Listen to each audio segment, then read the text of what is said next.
site is established, what amount of property tax will PTAC be paying to the local municipality? This is where the production tax is in lieu of property tax. Our net proceeds tax is in lieu of property tax. So as you're up and running, you've got various stages or tiers that are established by the state as to what we would pay. I believe there's a representative from the Treasury Department that's going to be speaking at the Iron County Impact Committee once the snow leaves the area, so that should be pretty soon, I would hope. And he'd have a better explanation of what the taxation is and what levels you'd expect to see. But as far as your property tax, it's now the net proceeds tax.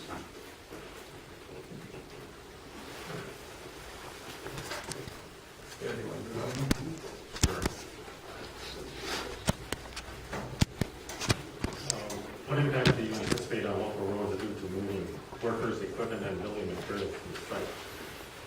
You know, the construction phase is only 2 years of this, and there will be building materials coming in.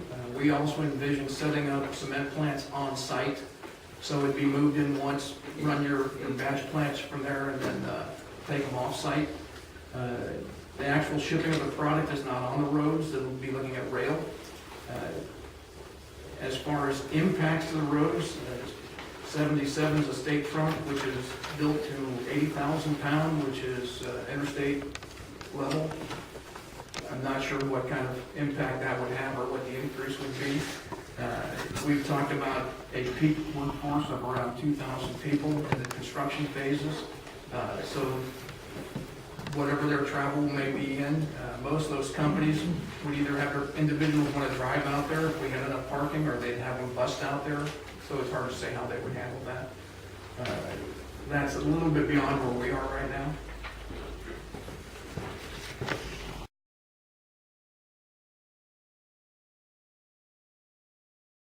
A couple of questions to tie together.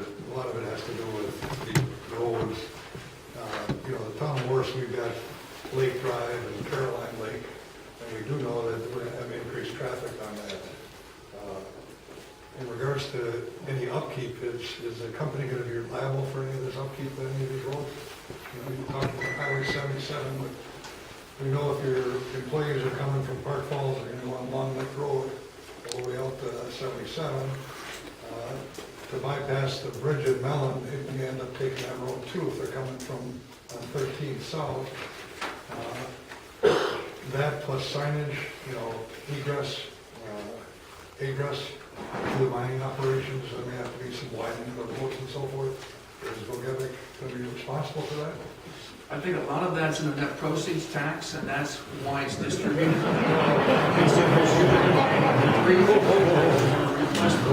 Okay, let's keep it down, please. Let's keep it down, please. So as the impacts and the counties make requests with projects, that's what the mining board for the state level will decide on what money comes in. So we're paying that tax, which is then distributed to the counties and to the state. The distribution's not up to us. We pay the same amount of tax. But Jeff, I'd like to talk to you some more where you can show me these different routes. The access into the site is going to be from one location, and it's on Route 77. So everybody has to go in and out the same gate. Then from there, I'm a little bit lost when you're telling me about the different routes.